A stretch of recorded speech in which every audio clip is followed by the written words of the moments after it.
किया कन खींचलेला हमरा घायल क देले किया कन खींचलेला हमरा घायल क देले तिरछी नजर सा गोरी हमर मन लुभेले किया कन खींचलेला हमरा घायल क देले किया कन खींचलेला।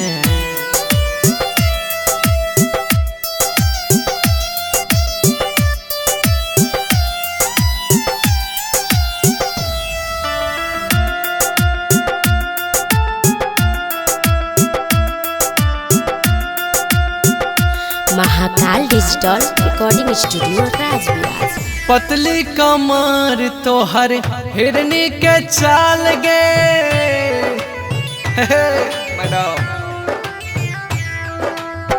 पतली कमर लागो हिरनी के चाल गे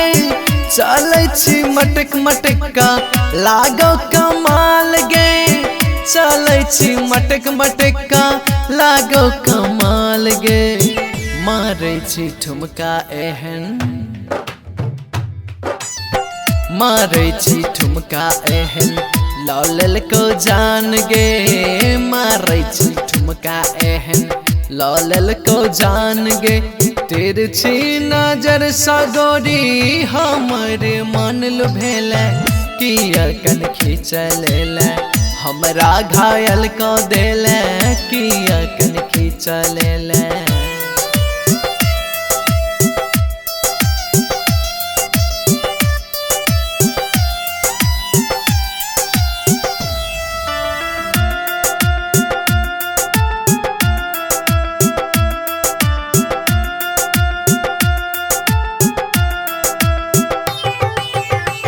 इशारा दै छी तू बड़ा हंस हंस के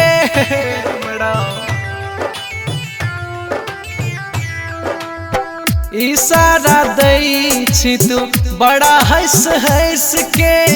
मन होइ छै पकड़ली तोरा बहिया में कैस के मन होइ छै पकड़ली तोरा बहिया में कैस के बेसी नहीं तंग कर हमरा अगे बेसी ने तंग कर हमरा दो देबो जान गे बेसी ने तंग कर हमरा दो देबो जान गे तिरछी नजर सा गोरी हमर मन लुभेले किया कन खींचलेला हमरा घायल क देले